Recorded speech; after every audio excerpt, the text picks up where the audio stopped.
addressing the Continuing Victimization of Homicide Victims' Families Act, standing in the name of Mr. Lloyd.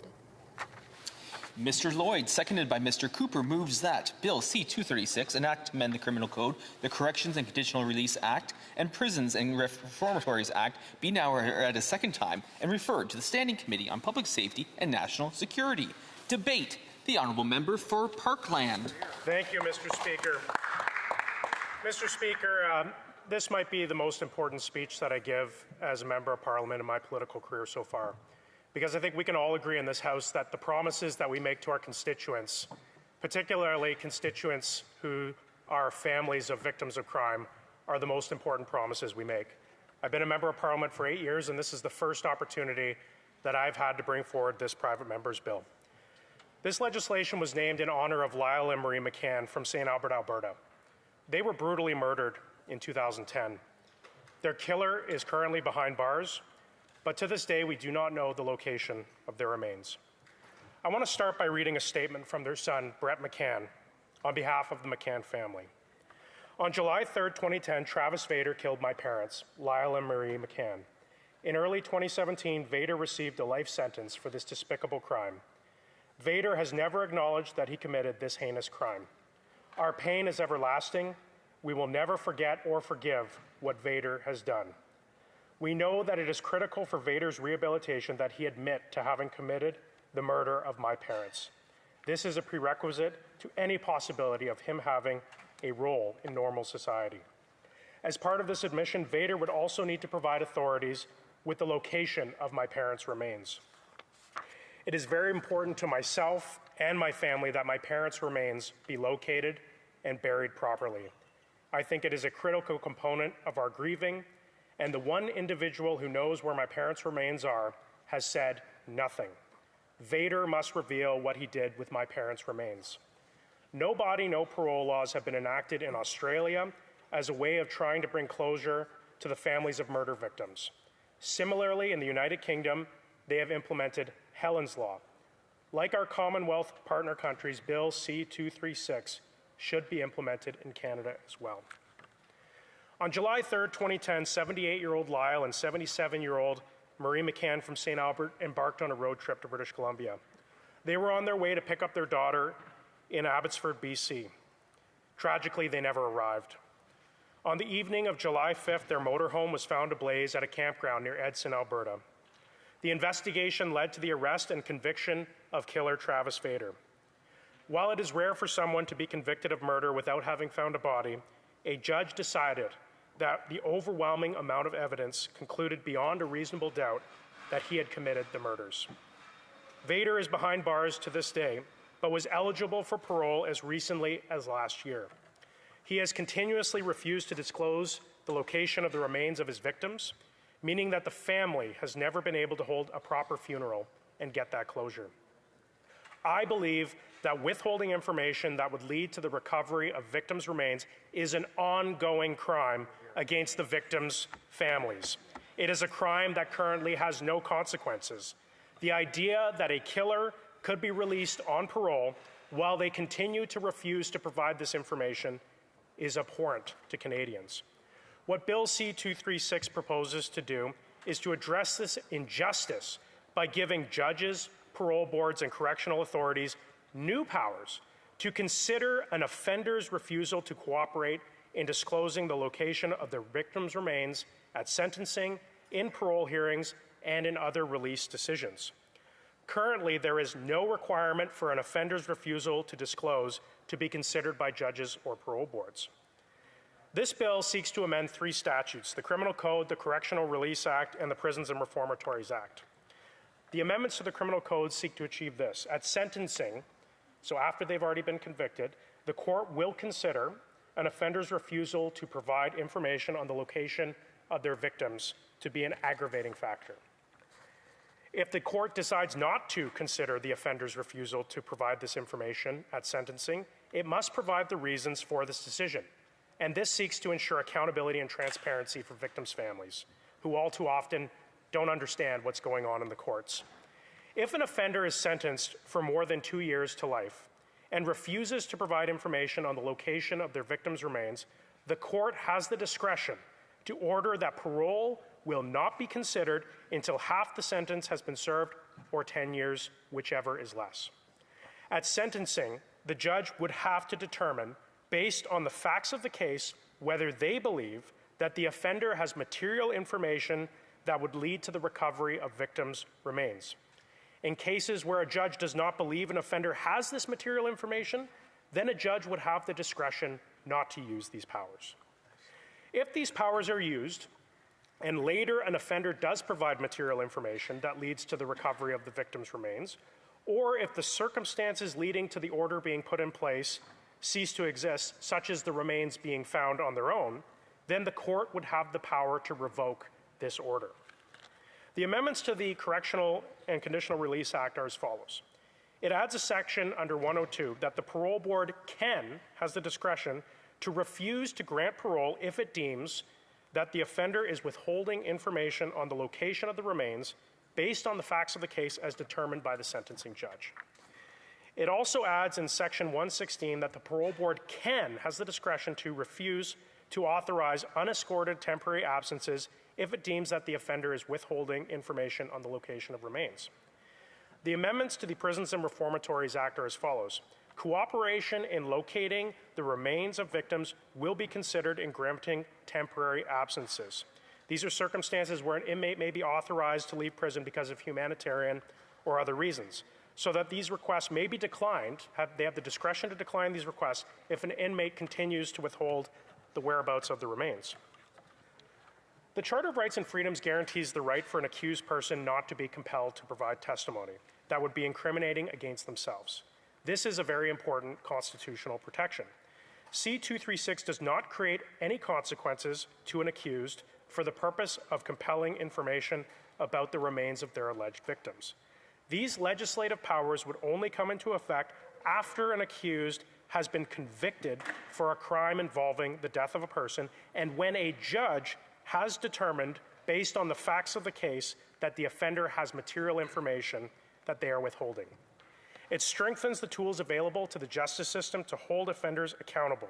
And to be clear, if an offender does cooperate and the remains are found, this does not guarantee that they will get parole. The parole board will still have to consider a number of factors, including whether they are a threat to the community and other factors. It is worth emphasizing that this bill has been designed to ensure that judges and parole boards and correctional officials maintain full discretion to use these powers as they deem appropriate. In cases where a judge decides not to use these powers, they can explain their decisions so that families can have that accountability and explanation. These provisions are meant to prioritize the rights of victims and their families in keeping with the objectives of the Canadian Victims' Bill of Rights. Even though the McCanns killer has been convicted and incarcerated, he continues to traumatize the family by withholding the location of his victims. And although it was the McCann story that inspired me to bring this case here today, in sad reality, it's not the only case. The murder of Kathy, in 2014, Kathy Lickness and 5-year-old Nathan O'Brien and 66-year-old Alvin Lickness were murdered in Calgary, Alberta. At some point in the early morning of June 30th, their murderer disabled a lock on their home and broke in. The circumstances of this murder are graphic, disturbing, and horrifying, and I won't speak of them in the House today.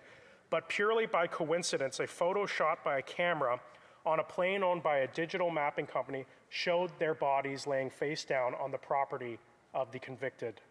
When the same plane flew over the next day, the bodies were gone. Their killer was convicted on 2 counts of first-degree murder and 1 count of second-degree murder, and he has refused to offer any details on the location of his victim's remains. He never expressed regret or remorse, and the sentencing judge said it is hard to imagine a more cunning, cruel, or horrific set of circumstances. The murder of Lynn Massicotte. In July 2003, 43-year-old Lynn Massicotte was murdered in Quebec City. She was visiting the city to go on a date with a man she met online. It was not until early 2010 that police finally arrested her killer. And according to information uncovered as part of an undercover police investigation, her killer admitted to strangling her and killing her.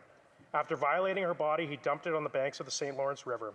Although it has been over 20 years, the sisters and friends of Lynn Massicotte have been unable to find peace because her remains have never been found. Her killer is eligible for parole in 2035. The saga of missing and murdered Indigenous women. Despite compromising 4% of Canada's female population, Indigenous women make up 10% of missing women in Canada and 16% of all female homicides. The National Inquiry into the Missing and Murdered Indigenous Women and Girls reported in 2019 that Indigenous women are 12 times more likely to be murdered or go missing than non-Indigenous women. In 2022, at least 4 Indigenous women were murdered by a serial killer. The remains of Morgan Harris, Mercedes Myron, and Rebecca Contois were found in landfill searches. However, the remains of the 4th victim, Ashley Christine Shingoose, have never been found. The killer has been convicted on 4 counts of first-degree murder. However, he has shown no remorse for his actions and has never cooperated in locating his victims' remains. This killer will be eligible for parole in 2047. In my riding, the case of Samuel Bird this past summer, in June, a young boy, 14-year-old Samuel Bird of Paul First Nation, went missing. After an extensive search, his body was found just south of my town of Stony Plain on October 16th, 4.5 months after he was last seen alive. I want to recognize the exceptional effort of all those who were involved, despite investigators calling it one of the most challenging cases they have been involved in. The unwavering dedication of police, his family, and volunteers allowed for Samuel to receive a proper burial. His accused killer has been charged with 14 offenses. While the family of Samuel Bird will be granted some closure from his remains being found, the accused made obvious concerted efforts to hide his body in the hopes that it would never be found. In reaction to this recent case, the Assembly of Treaty Chiefs for Treaties 6, 7, and 8 resolved at their convention that, quote, "We support strengthening accountability by requiring offenders convicted of serious crimes to disclose information about the location of victims' remains before parole or sentencing, recognizing its potential to bring closure and healing to families of missing and murdered Indigenous peoples." Just today, we received shocking news that the killers of Laura Babcock, Dell and Millard, were downgraded from maximum security to medium security. Laura Babcock went missing in early July of 2012. The pair are believed to have disposed of her body in an animal cremator, and her remains have never been found. Despite no body being found, overwhelming evidence led to a conviction of first-degree murder. Just yesterday, despite having stabbed another prisoner as recently as 2023, Millard was downgraded to a medium security prison, and his co-conspirator Mark Smith has been enjoying medium security prison since 2021. This was done despite a refusal on the part of the killers to admit to the crime they had been convicted of, and they have never provided information about the location of Laura Babcock's remains. Even though these killers have been convicted and are incarcerated, the trauma for victims and their families continues to this day. During the trial of the McCann's family killer, Travis Vader, he claimed that he was not guilty because of a lack of physical evidence. He was convicted on an overwhelming body of evidence that proved beyond a reasonable doubt that he had committed the murders. I've heard some arguments say that perhaps this legislation should not be enacted because those who claim that they're innocent may be convicted of their crimes, and that this legislation could be used on them. My simple answer to them is that by that logic, why would we ever put anyone in prison if they claim that they're innocent? We have a judicial system that protects the principle of the presumption of innocence, but once somebody has been convicted of a crime beyond a reasonable doubt, it's not up for the parole board to question the legitimacy of that decision. Just last year, Travis Vader was up for parole, and the parole board was only required to make 2 key considerations: whether his release would pose an undue risk to society, and whether his release promotes the protection of society. Travis Vader was never required to provide any material information that led to the recovery of his victims' remains. He was never required to admit the guilt of his crime, and he's not been held accountable for withholding this information from the families. Brett McCann has said that throughout the court proceedings, Vader continuously mocked the McCann family by smirking and making obscene gestures. The idea that somebody could be granted parole and be allowed to walk our streets in this country while they have information about the location of the victims' remains is abhorrent. It is an injustice, and this legislation seeks to solve that.